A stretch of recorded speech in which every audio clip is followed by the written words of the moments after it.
前呢，我哋就整咗前菜沙律啦，跟住又有靚湯啦，跟住又有2個主菜啦。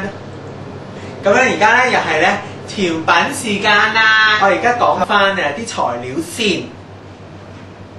嗱，咁整蛋糕咧，首先就有呢個麵粉啦。呢度咧大概係有150克嘅麵粉。跟住咧，我哋有啲糖咧，大概100克。跟住亦都有牛油咧，亦都係100克。咁跟住咧，我哋又有3隻蛋嘅。咦？點解呢隻蛋爛咗嘅？你中意食爛蛋蛋糕啊？你自己打覺得整臭佢。咁跟住呢個咧就vanilla嘅，其實係香水。講下啫，其實vanilla嘅香味劑嘅，咁個蛋糕咧就會有vanilla嘅味啦。咁咧頭先你話想有冇椒啊？其實都可以放啲椒落去嘅，不過呢個太爛啦，都留翻你辣啦。咁就有少少鹽啦。咁仲有呢個 M&M 嘅朱古力咧，今日我哋就揀咗呢個黃色嘅啫，你唔好再偷食啦，食晒就冇噶啦。自己開包喺度吔啦，係。我要黃色，我唔要黑色。嗱，咁首先咧，我哋呢度有咧100克嘅牛油，跟住咧我哋就放晒啲糖落去。點解用黃糖咧？因為黃糖整出嚟咧黃黃地就會靚啲咯，白色就會白爛晒，咩都冇咯。咁佢就可以將呢個糖同埋牛油攪勻佢啦。咁跟住咧，我哋而家就要篩下啲蛋啦，要慢慢地。哎，你小心我裝啊！周圍都係。咁啊，倒落去先算啦。哎，我呢個碗淺得滯啊！大家要用個深啲嘅碗。嗱，咁啊，佢真係攪勻佢啦。我勁啲。咁而家攪到啲麵粉咧，可以倒啲麵粉落去喎。點解我唔會成烹咁倒落去咧？因為其實啲麵粉入邊咧好多呢啲粒粒嘅，咁咧你要咧整散去燉落去先得嘅。咁呢個氣咧就會幫助呢個咁樣倒落去啦。咁佢就咁樣啦。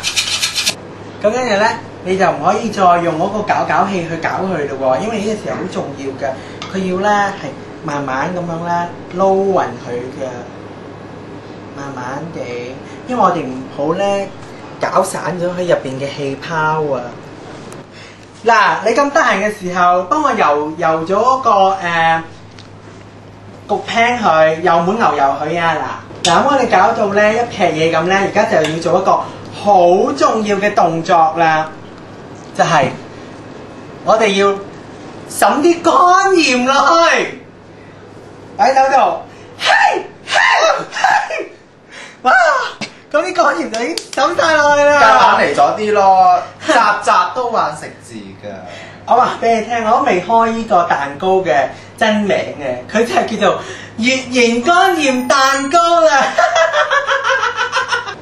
嗱，咁呢個爐咧熱嘅啦已經，咁我將佢放入去，放咗個蛋糕落去，而家要20分鐘時間焗。係，等我瞓陣先。得啦，哦，好靚啊！等我放上我碟嗰度先，你睇下幾靚啊個蛋糕，呢啲黃色嘅就代表乙型肝炎嘅病徵啦，黃色嘅症。不過我有一個好重要嘅步驟咧，要做埋佢嘅。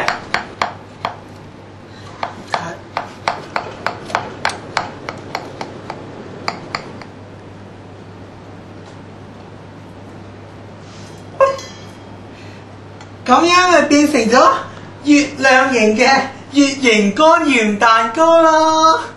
咁都得啊 ，Coco。點解唔得啊？食啦！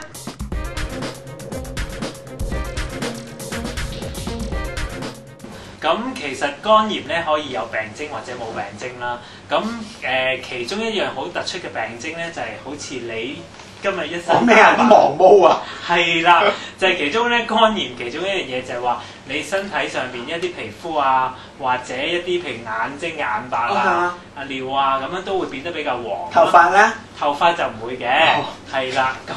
但係個顏色就真係可以去到好黃咯。係啊。咁另外亦都身體可能比較攰啊、冇胃口啊、容易消瘦咁樣樣咯。哇！有個問題啊，劉總監，成日啲人話咧有 A、B、C、D 甲乙丙丁乜乜型嘅肝炎噶嘛？點解肝炎咧又加入咗呢個性病大軍行列嘅咧？係啊，大家其實咧都好多人會覺得啊，其實肝炎唔係一種性病嚟嘅，因為大家聽得比較多咧，就會話可能透過呢個食過啲唔乾淨嘅食物啊，或者海產嘅時候咧，咁就有機會有呢個肝炎啦。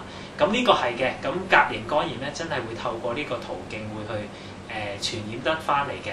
咁但係其實咧，另外性行為過程當中咧，我哋都有機會接觸到對方啲分泌嘅時候咧，其實都會感染得到嘅喎。譬如即係甲型肝炎咧，我哋講緊如果佔到對方嘅糞便啦嘅時候，就會有機會感染啦。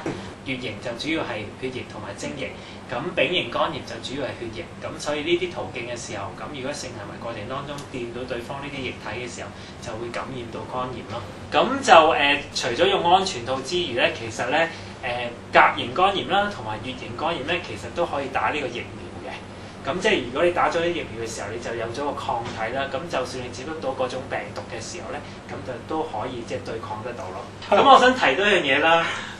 咁我哋關懷之都有幫人大家去做呢一個嘅即係肝炎嗰個嘅檢測啦。睇下有冇呢個病毒啦。咁同埋如果真係冇病毒嘅時候，咁就其實可以轉介去一啲即係打呢個抗體嘅計劃啦。咁就會一個比較廉宜啲嘅方法同埋嘅價錢去進行咯。哦，係咪比出邊仲平㗎？都係平一半哦，咁樣。咁大家快啲打電話啦！我哋都係舉走先啊，好攰。你驗咗未啊？哦，驗咗㗎啦。真嘅我頭髮黃啫，眼蛋唔黃啊。OK。好啦，好，拜拜。